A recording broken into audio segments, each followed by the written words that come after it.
Добро пожаловать в очередное видео, посвященное работе с Blender и темой визуализации Cycles. Мы сегодня поговорим с вами о работе непосредственно с созданием масок на основе инструментария CryptoMate.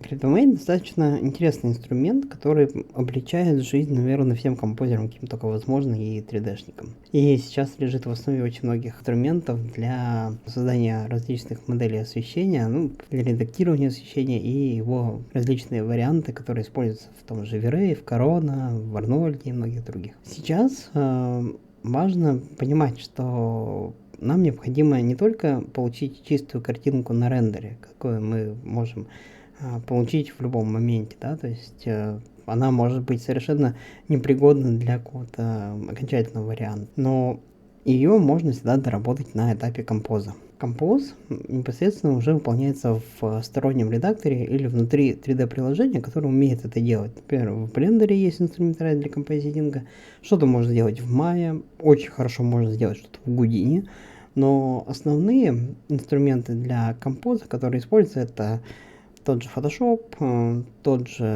After Effects, тот же Nuke и тот же Fusion, и DaVinci Resolve. Соответственно, в нашем случае мы будем говорить о Blender и Nuke. Хотя я в работе использую и Fusion. Мне его хватает более чем, потому что он очень функциональный и очень удобный инструментарий. Здесь вы видите два примера, которые как раз наглядно показывают, как можно использовать CryptoMate для того, чтобы создавать различные композиции. В первую очередь это мы получили вариант непосредственно оригинальный с рендера и применили к нему какие-то простые эффекты, которые уже можно на композитинге применить. Второй вариант создан уже непосредственно внутри Blender композит, который как раз позволяет модифицировать изображение, которое мы получаем после визуализации в Cycles или Eevee. Здесь же мы как раз изменили стену, ящички, немного подкрутили сатурацию блюд, изображения и непосредственно подкорректировали пол и коврик. Основная проблема, которой мы всегда сталкивались в процессе работы, это создание масок для определенных объектов и групп объектов. Раньше использовали как Material ID, так и Object ID. Здесь же мы, соответственно, видим в Blender есть функция для определения Object ID и Material ID. Также есть несколько узлов, которые позволяют создавать определенные выделения для объектов по определенному объекту или Material ID. Это удобно, если у нас, например, есть стена, она по сути из одного материала, но при этом она может состоять из нескольких объектов отдельных. То есть, соответственно, мы каждому объекту можем свой уникальный ID назначить, а материал стены он один. Соответственно, мы можем либо менять отдельный объект, либо менять весь материал с ним связанный. Такая парадигма достаточно удобна. В конце концов, мы можем ее как-то модифицировать, но при этом при работе с материалом Object ID мы можем столкнуться с тем, что у нас будут некорректно созданы маски с точки зрения выделений и всего подобного. Поэтому стараемся использовать определенные инструменты, которые нам помогают их исправлять. Здесь как раз приведен пример использования Object ID для выделения стен и их изменения в цвете. То есть был изменен зеленый цвет с помощью ноды Color Balance. Это как раз пример композитинг графа в Blender. В 3ds Max, классическом 3ds Max и при работе с классическим 3ds Max Canal Hand Renderer мы можем создавать Material ID и Object ID. Они назначаются либо в Slate Material Editor или в классическом Material Editor и также в свойствах объекта. Мы можем определенно каждому объекту или материалу назначить индивидуальный идентификатор и уже его выводить непосредственно на этапе рендеринга. Здесь приведен пример как раз классического Scanline рендера, который позволяет аккуратно выводить отдельные ID как материалов, так и объектов, но есть большое но. Нам необходимо эти объекты кеять. То есть, соответственно, выделять маски, они не содержит информацию о геометрике, то есть что это вот именно цвет относится к какому-то объекту. И это очень большая проблема, потому что если мы работаем вообще с движением объектов, то все, мы можем очень утомиться рисовать маски и корректировать их, особенно при пересечении различных объектов, и очень сложно достаточно работать с кейингом в таком случае. И иногда бывает легче просто маски нарендерить даже отдельной альфой, потом собрать. Но это классическая проблема, которую и призван был решать CryptoMate. Итак, что мы получаем? Какие проблемы у нас есть? Это информация только о цвете, да, объектов. Мы в отдельный канал вытаскиваем именно информацию в виде цветового представления. То есть у нас может быть красный, синий, зеленый, такие прям конкретные RGB цвета. Сталкиваемся с проблемами, которые выполняются при создании масок и кейинга. Также проблемы возникают и при размытии движения.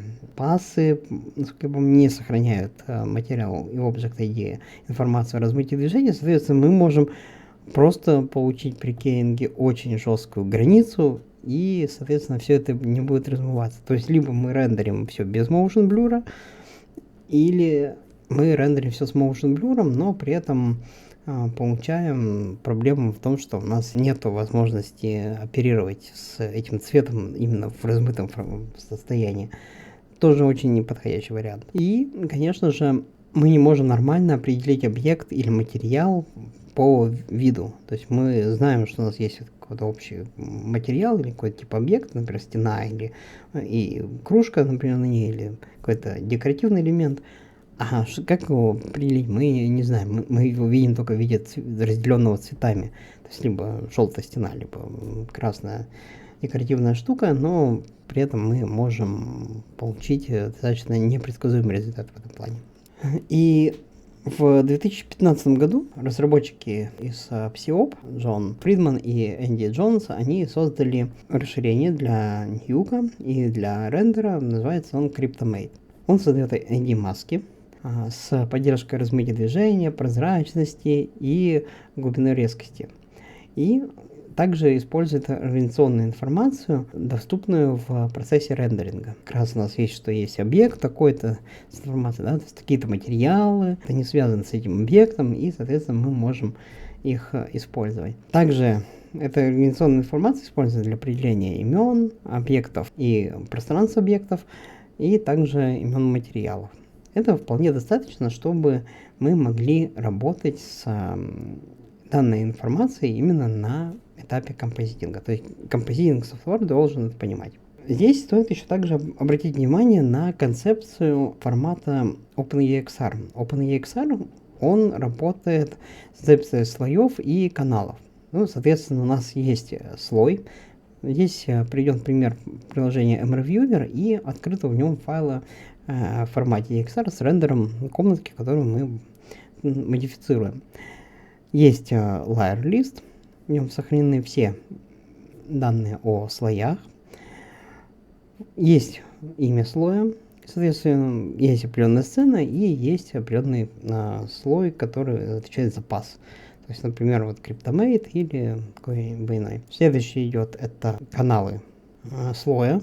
У каждого слоя есть свой канал. Это либо RGB, либо AUV и тому подобное. Может быть даже просто A или Z. В этом канале сохраняется определенная информация. Те пассы, которые мы указываем при настройках рендера, мы их получим именно в EXR в виде отдельного слоя и связанной с ним сценой. И это как раз очень удобно. Ну и, соответственно, в визуализации, когда мы выбираем какой-то слой для отображения, мы видим его в вьювере. Мы в одном файле содержим максимум информации. Мы можем даже указать глубину определенному слою. Он может быть и 8 бит, может быть и 16 бит, может быть и 32 бит floating point. Соответственно, для какой-то технической части, например, для UV-пасса, для векторных данных, для Z-depth мы используем 32 бита. А вот если мы для непосредственно композа, мы можем ограничиться и 16 битами, причем целочисленными, а не floating point данными. И это очень облегчает работу именно с данными, которые нам необходимы, чтобы их хранить. Потому что иногда бывает секвенция кадров большая или просто большое разрешение, и чем больше разрешений и больше данных, мы тем, соответственно, конечно, дольше начинаем считать и обрабатывать больше времени именно на этапе композитинга. Вот здесь простая картинка, 2,5К, по-моему, была, и она достаточно быстро читалась и работала. Результат, если открыть в Viewer Pass CryptoMate, мы видим дата превью, видим CryptoMate Asset, и здесь как раз видно, как данные представлены. В изображении справа приведен пример Media Information окна. В нем указаны, какие сохранены данные в CryptoMate. Это очень удобно как раз для того, чтобы мы могли работать именно на этапе композитинга и выделять те объекты, которые нам необходимы. Причем визуально они представлены именно в таких вот цветах. Но на практике в них содержится очень много информации. То есть мы каждый объект можем выделить, можем его задать маску на его основе и также с ним работать. При этом мы еще также можем выделить материалы и целиком группы объектов.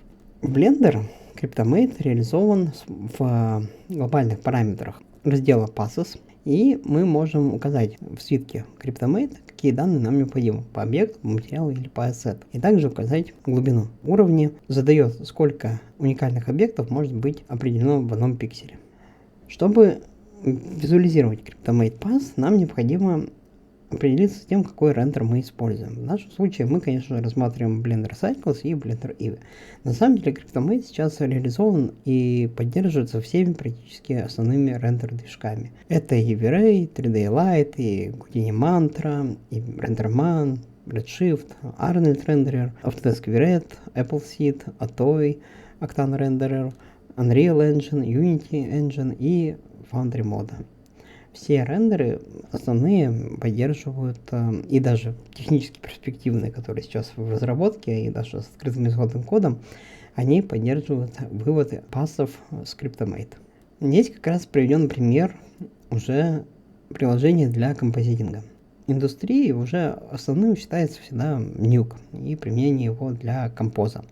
Здесь как раз показан пример выделения определенных элементов, объектов в сцене с помощью CryptoMate. Были выделены стены, коврик и шерстные коврики. Соответственно, на их основе с помощью ноды CryptoMate была создана специальная маска, которая уже используется непосредственно для работы с тем, как объекты будут маскироваться. И используется в композитинге для изменения самой модели на этапе композа.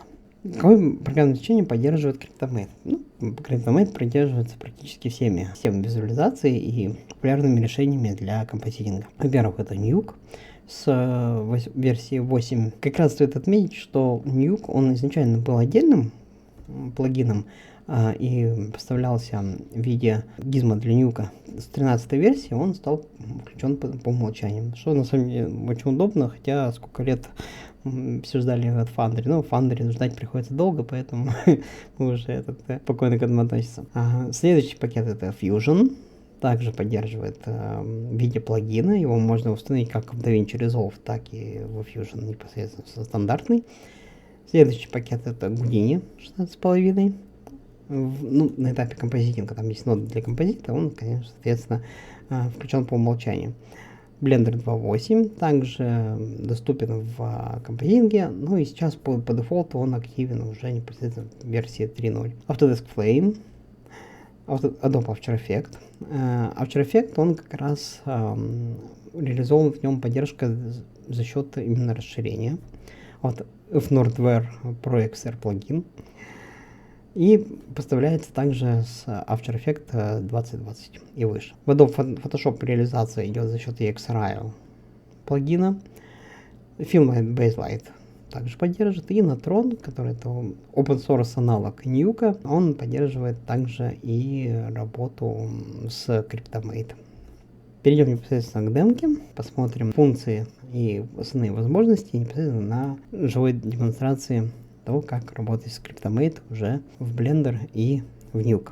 Также рекомендую вам посетить страницу моего курса. Он совершенно бесплатный на портале Высоцкий консалтинг, посвященный визуализации в Blender и основным функциям пакета Blender и системы визуализации Cycles. В данном курсе рассмотрим практически все основные инструменты Blender для работы с визуализацией, и над визуализацией мы также рассмотрели передачу данных из Rengi в Blender и подготовки модели непосредственно для визуализации и создали небольшой такой простой рендер, композитинг для создания финального результата. Я показал базовые все возможности Blender, которые есть для визуализации и которые могут быть архитекторами и дизайнерами для того, чтобы получить быстренько картинку. Здесь как раз вы видите пример данного проекта, который был в ходе курса подготовлен. Также вы можете поддержать этот большой сериал из нескольких сезонов в виде доната на моем бусте. Есть несколько планов, которые содержат определенные возможности. В ряде случаев и какой-то контент будет выпускаться исключительно под планы, где доступны все основные возможности, и в постах вы можете помочь в апгрейде оборудования, поддержать автора, и я с удовольствием в последующих видео буду всех упоминать и указывать. Ссылка на мой буст в описании, и также здесь можете кликнуть в видео. В процессе визуализации мы работаем именно с данными, которые получаем в процессе вычислений, которые выполняются с помощью любого движка визуализации, как программного, например, такого как Cycles, так и аппаратного, например, того же Eevee, или даже с помощью необычного решения, например, типа того же Unreal Engine. А также мы поговорим с вами о том, как данные, получаемые в процессе рендеринга, они сохранены в файл формата OpenEXR.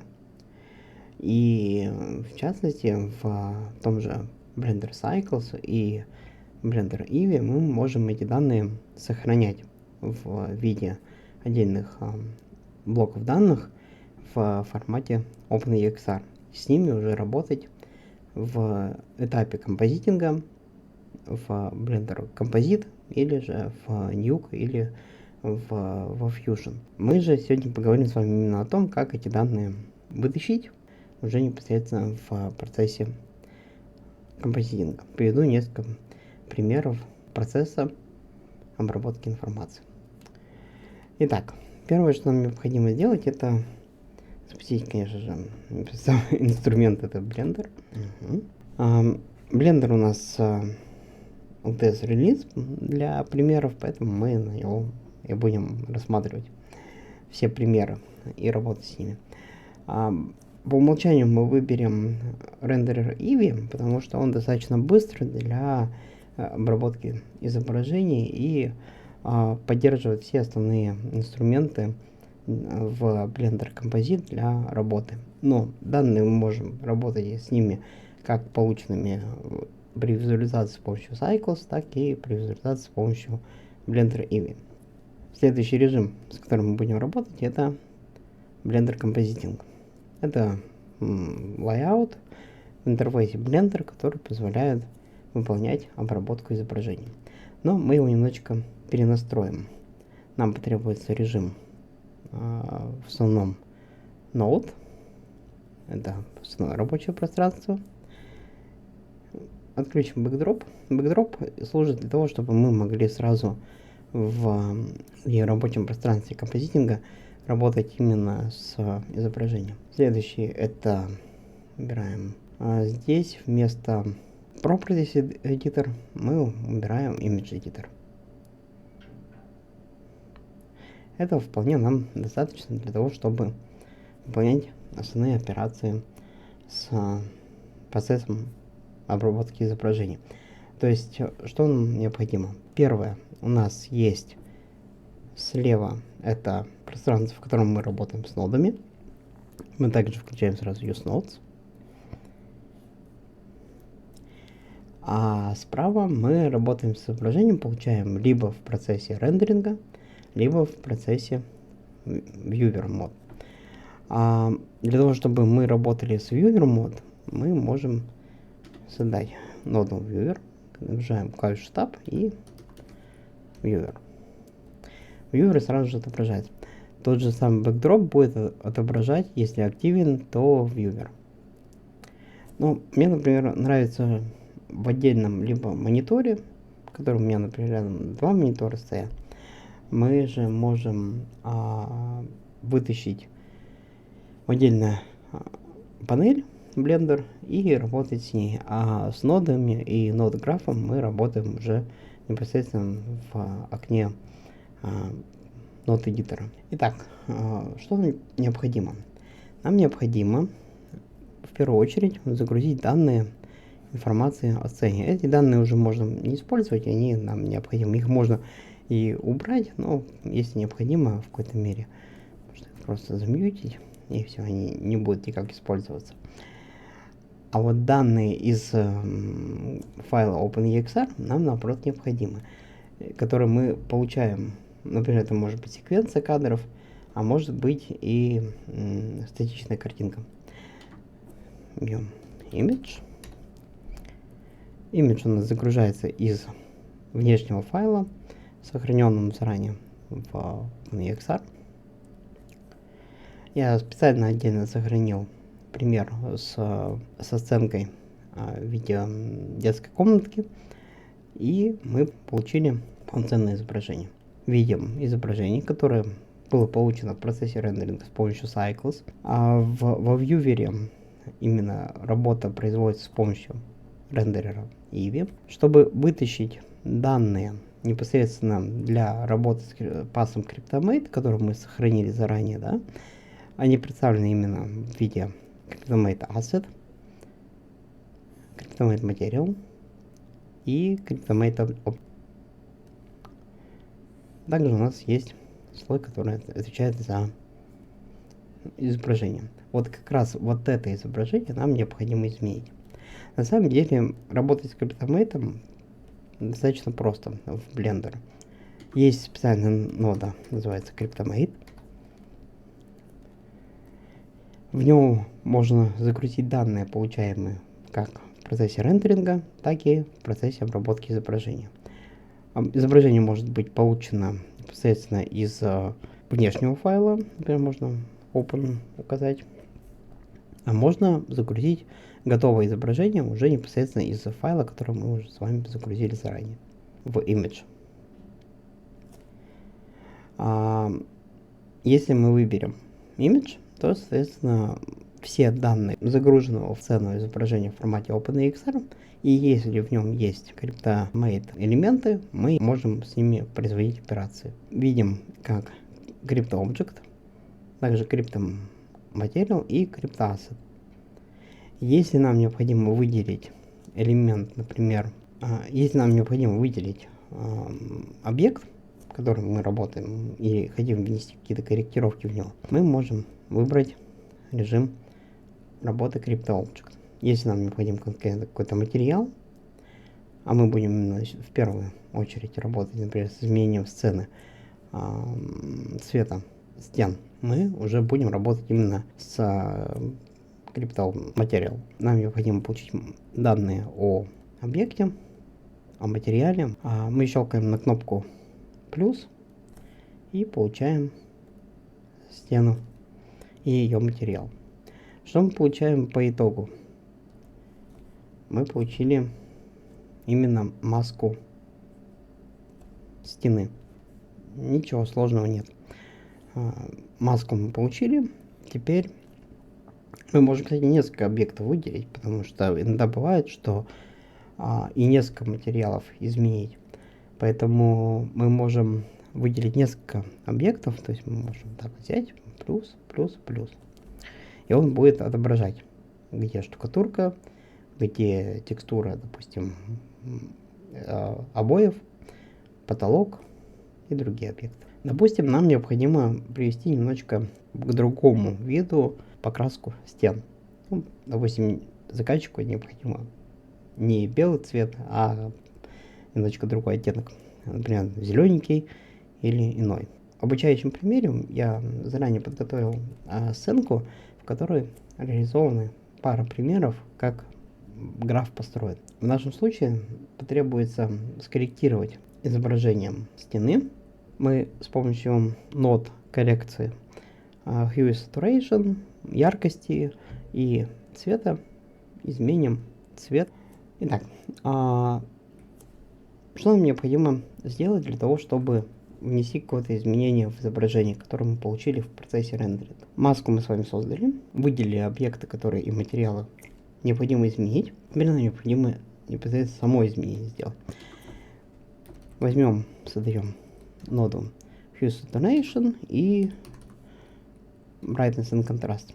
А для изменения цвета возьмем так, вот Color Balance.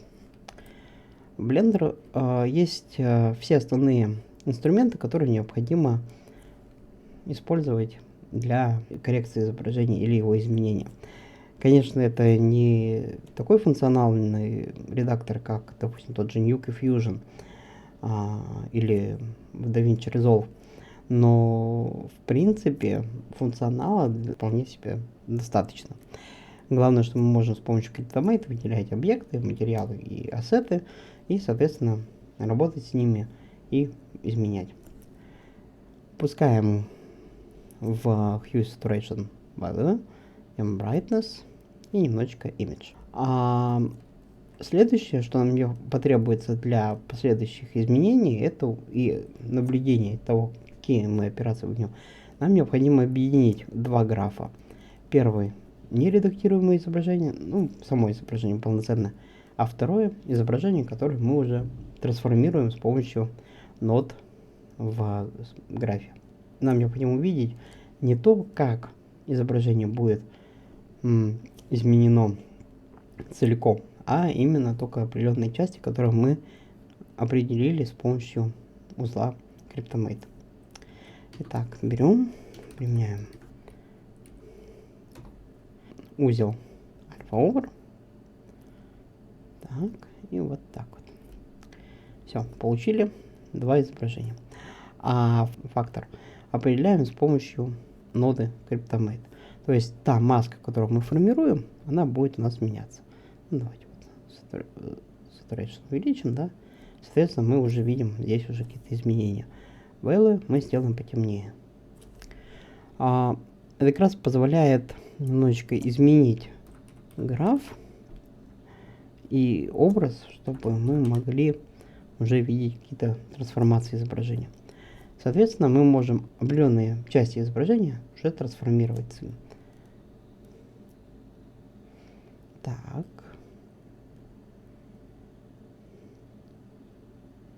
Можно немножечко подкрасить. Так.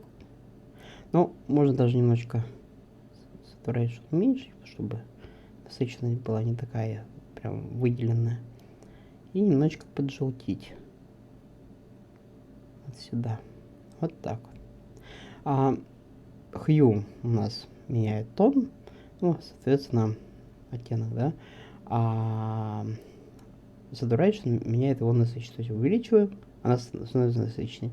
Ну, конечно, совсем такой ярко нам не нужно, поэтому мы можем изменить немножечко Saturation. Value меняет яркость. То есть, соответственно, мы можем немножечко увеличить, поярче сделать. Все. Быстро перекрасили стену. То есть нода Hue Saturation Value у нас меняет глобально насыщенность и интенсивность. Color Balance он уже меняет изображение более отчетливо и более сильно. То есть он меняет уже именно непосредственно сам цвет стены.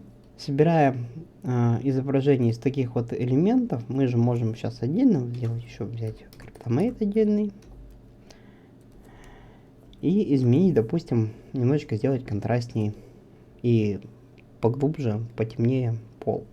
Также берем Image, берем наше изображение, из него, но здесь мы уже работаем именно с объектом.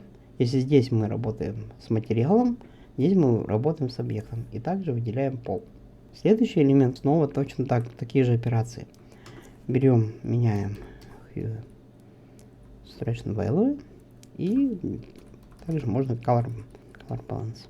Также цепляем, отправляем сюда и собираем здесь уже вот этот граф. И вот так собираем. Все, соединяем. Снова мы получаем маску. Если здесь мы маска у нас была стены, то здесь, если мы ее подключим в изображение, то мы уже здесь работаем, именно видим пол выделенный маской.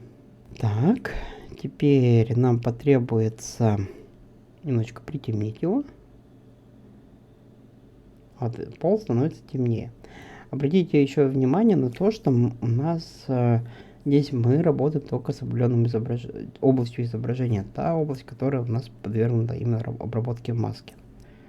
Сделаем так, 65. И можно немножечко также гамму подкрутить. Ну, можно сделать вот так вот, да, то есть сделать поле таким насыщенным. Насыщенность уменьшаем. Такой оттеночек, да, сделаем. Может даже вот так вот, да. И оттенок. И сделаем еще немножечко потемнее его. Вот. Все, оттенок пола изменен. Хочется отметить момент, что мы можем пересобрать полностью все изображение. Это будет отдельное видео, посвящено сложению и объединению нескольких слоев отдельных. Будет отдельное видео, посвященное объединению и построению изображения, CG изображения заново из отдельных элементов, которые мы получаем в процессе визуализации. То есть такие как диффузный цвет, освещение прямое, освещение непрямое, отражение и так далее.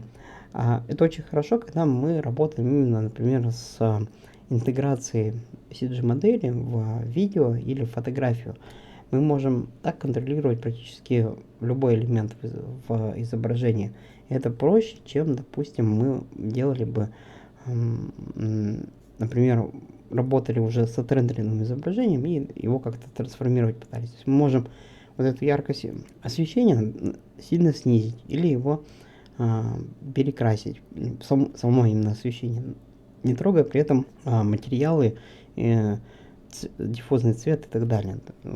То есть каждый элемент, из которого состоит изображение, мы с ним можем работать уже на этапе композитинга и выполнять визуализацию. И перекрашивать. Ну, как видите, комната у нас достаточно так сильно изменилась визуально. То есть мы можем сравнить даже. Вот Split Viewer.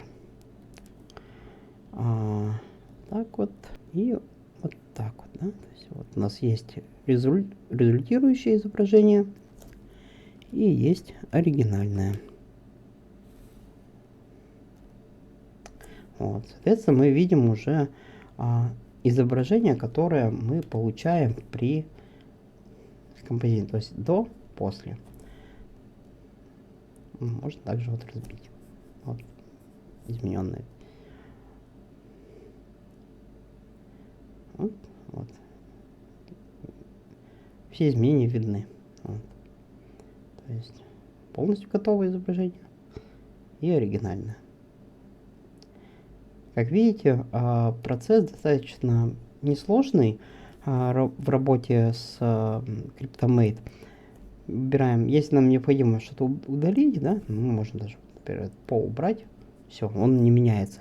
Но при этом мы можем взять и поменять Kallax. Или поменять, допустим, стену вот эту вот, да. То есть мы тут уже внесли изменения прям совсем глобально, да, в изображение. Так, и можем, сейчас снова Kallax применю, потому что у меня был сплит применен. Вот. То есть, соответственно, мы вот уже поменяли стеночку, перекрасили ее. И таким экспериментами мы можем как раз трансформировать и менять изображение для того, чтобы мы могли его с ним работать. Например, вот можно взять полностью перекрасить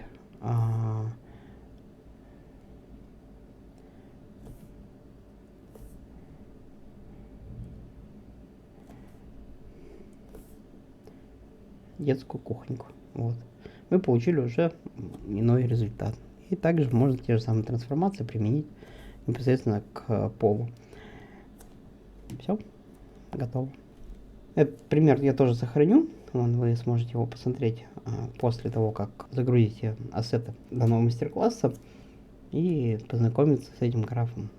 Есть оригинальный, более разнообразный граф, и есть тот, который мы сейчас с вами создали. Следующий раздел, который у нас будет, это уже композитинг в проседальном CG-пакете для композитинга в Nuke.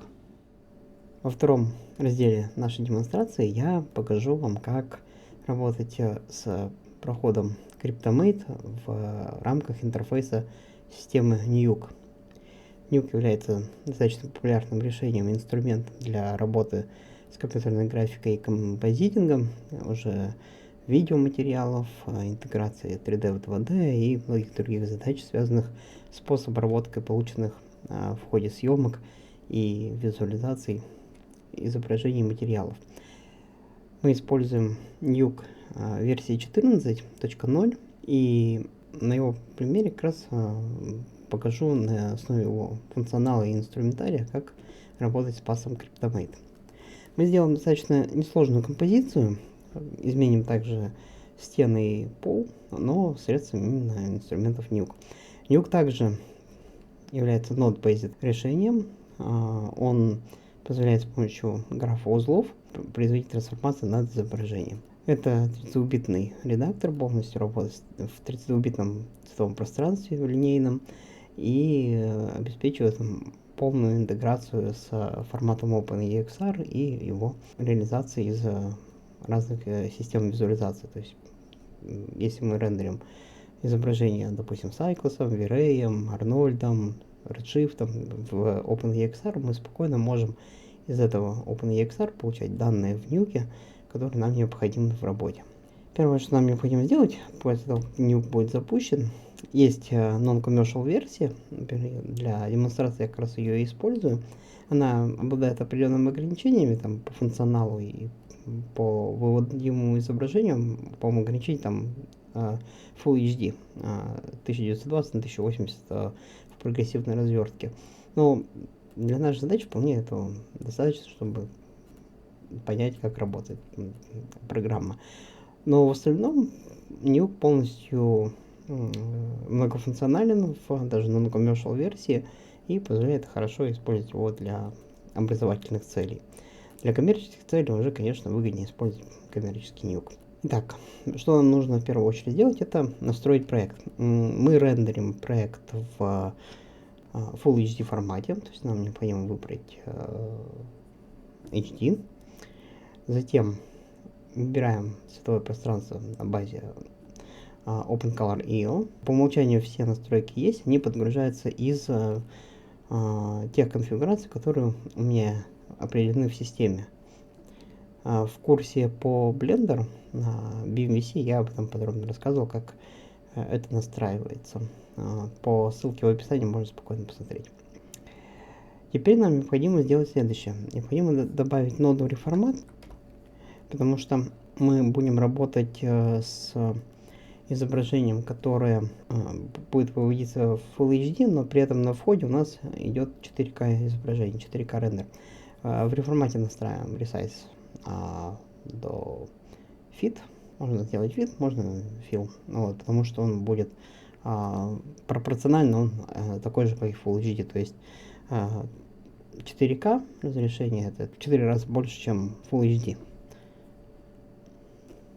Так, теперь нам необходимо загрузить изображение. Read. Берем узел read и загружаем наш файлик, который нам необходим. Здесь можно сразу увидеть превьюшку, но если мы подключим сцену, так, давайте мы сейчас немножечко вот так, вот так вот делаем. Fill, вместо fill, у нас изображение будет, не будет отображено в буфере, потому что по умолчанию Nuke читает файлы OpenEXR, которые мы получаем из Blender, не слой, который отвечает за данные о комбинированном изображении уже, а именно из базового слоя, который RGPI. Эта проблема определенно такая есть, может возникнуть какая-то запутанность, но ничего страшного в этом нету. Чтобы данные увидеть, изображение, которое у нас есть, мы можем просто взять, добавить модуль Shuffle, добавляем сюда Shuffle, и в Input Layer выбрать Combine. Все, наше изображение готово. Мы его полностью импортируем. Если же мы снова, допустим, реформат, как работает, фил будет вот так вот, фил будет вот так вот. Но вполне этого достаточно. Можно, конечно же, и взять и по ширине просто центровать. Фит будет ограничен блоком вот этим границей. Это image viewer ограничение самого. Поэтому возьмем фил. Нам этого вполне достаточно. Особенность Nuke в том, что мы можем выстраивать граф. То есть у нас сейчас нода идет из ноды read, данные, которые читаются из файла на жестком диске. В моем случае это сетевое хранилище. Поступает в ноду Shuffle. В Shuffle мы настраиваем то, какой слой у нас выбран. Дальше идет реформат. Соответственно, мы его настраиваем для того, чтобы изображение вписать. И указываем в ноду Viewer, который у нас отображает уже изображение. Причем мы можем так несколько сразу нод подключить к Viewer и отображать их здесь. Выбирать, сравнивать. Все это достаточно очень просто выглядит.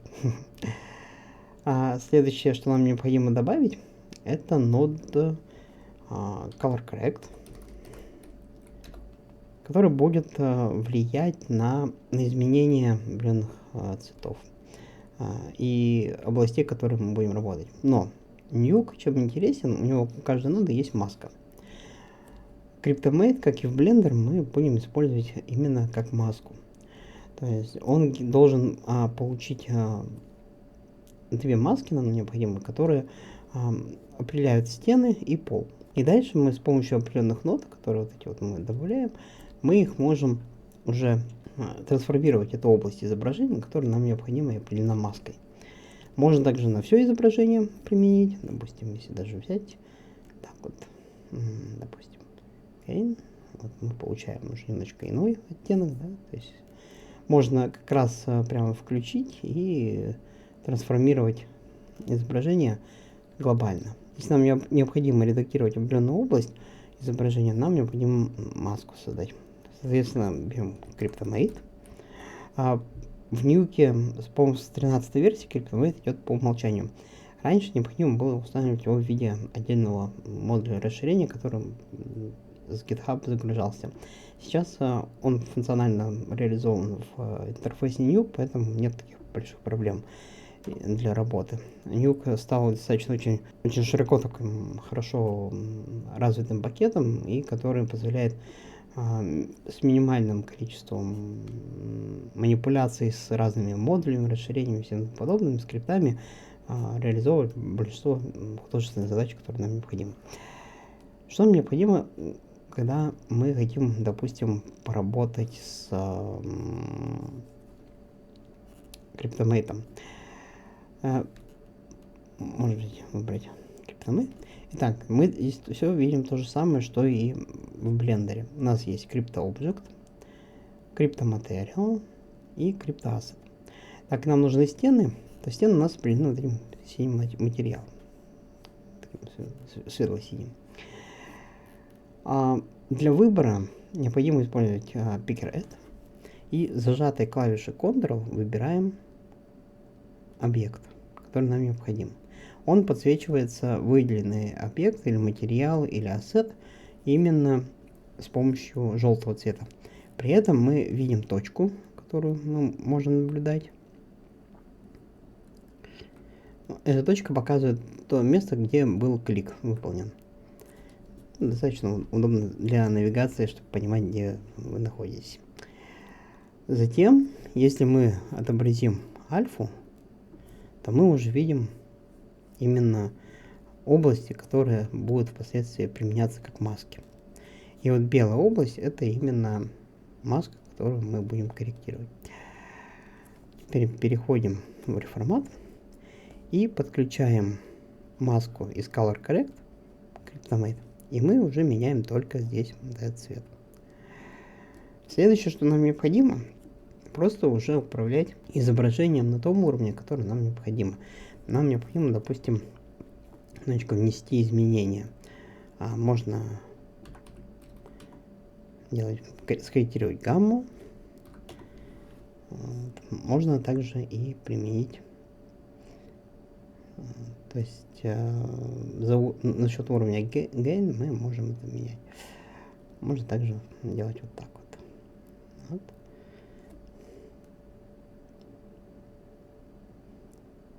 Вот. То есть меняя гамму. Так. Мы можем определить цвет, тот, который нам необходим в той или иной мере. Также у нас здесь есть в тенях.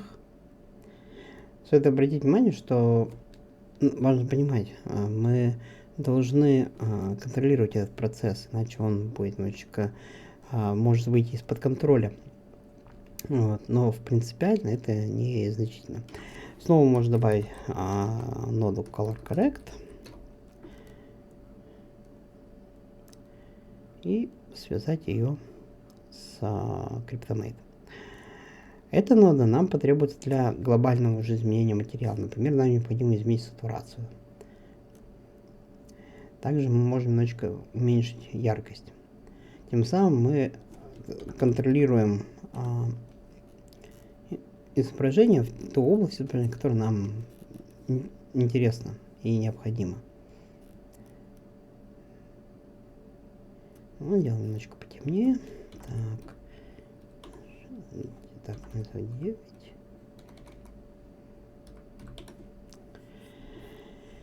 И каждый из элементов изображения мы можем таким образом корректировать на том уровне, который нам необходим. Мы можем также немножечко подизменить. Вот так вот. Сделать его не таким насыщенно ярко зеленым. Угу. И получим такой вот результат. Создавая маски, мы можем контролировать данный процесс. Если необходимо построить специфический граф, мы можем взять и его аккуратненько вот так вот оптимизировать. Взять вот эту вот часть. Так, и применим здесь CryptoMate.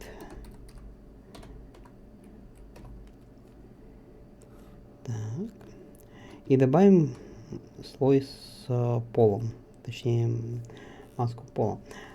Процесс тот же самый, просто здесь мы в этом CryptoMate выделяли именно материал, в этом будем выделять пол. Здесь все то же самое.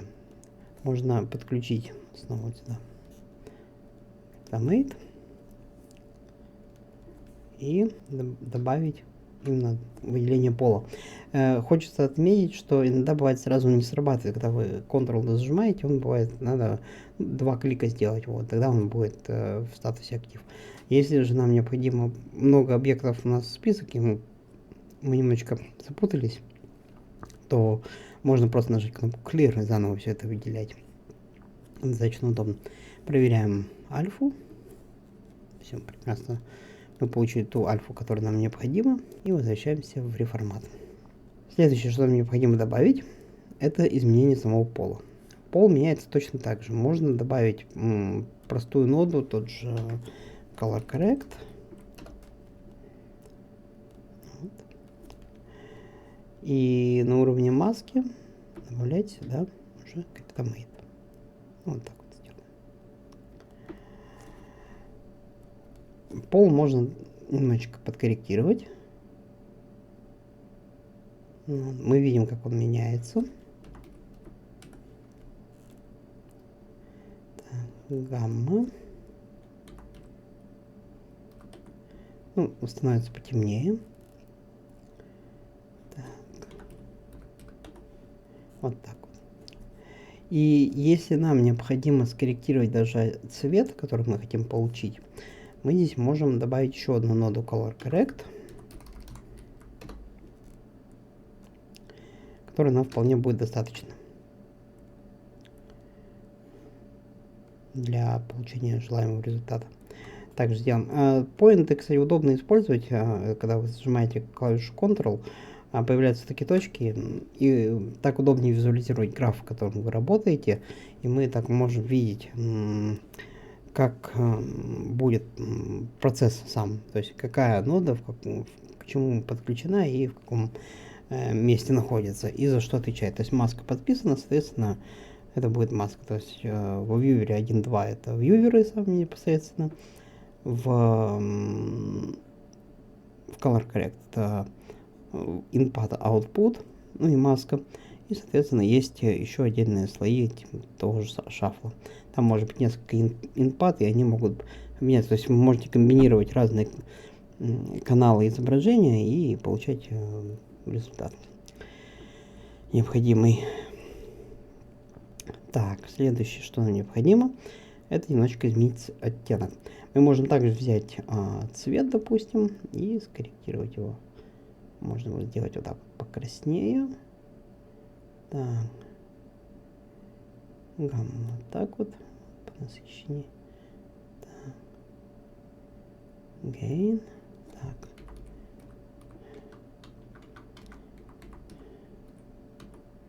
Угу. Так, давайте даже вот так вот сделаем.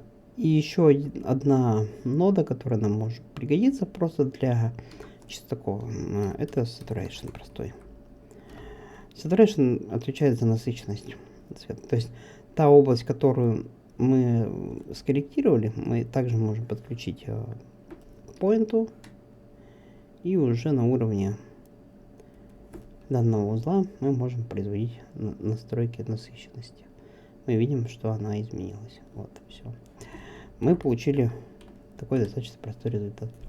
Следующее, что необходимо сделать, это просто добавить ноду write. Добавляем ноду write и указываем путь к файлу, который нам необходим. В home, в папку pictures. Так. Сохраняем вот так вот, save. Ну и все. Здесь мы можем уже по дефолту оставить. Вот, range у нас идет обычно, ну, не 100, а делаем 2 кадра. Нам это вполне достаточно. И рендер. После того, как изображение будет отвизуализировано, мы его получаем уже в виде картинки на жестком диске и файлы с изображением. Как видите, в Nuke построить граф, быстренько что-то изменить совсем несложно и очень даже просто. Масками работать на основе CryptoMate также без проблем возможно. Сейчас мы сравним с вами два изображения. Одно Original, которое у нас было, а второе это изображение, которое у нас идет в оригинале. Вот. Тут оно просто в большом разрешении сейчас, но мы можем без проблем просто выбрать вот так вот и все. Если сравнить, то мы получаем вот до, после, да, после, до. Вот. То есть это после изображения, это до. Как видите, все достаточно просто и легко меняется. В примере на сопутствующих материалах, которые я выложил на свой Яндекс.Диск, данный скрипт будет сохранен и также будет приложен, а также будет более сложный комплексный скрипт, вставлен, в котором больше элементов изменено, и вы сможете посмотреть, как это было сделано у меня. На этом все. Я завершаю урок, посвященный CryptoMate, пассу в Blender и его обработке в Blender и в Nuke. Надеюсь, что этот урок вам помог разобраться с данным инструментом, и вы можете смело использовать его в своей работе и спокойно работать и выполнять визуализацию и коррекцию изображения, цифрового изображения уже на этапе постпродакшена. Подписывайтесь на мой бусти, ставьте лайки и подписывайтесь на мой канал. Всего наилучшего, ждем стыда.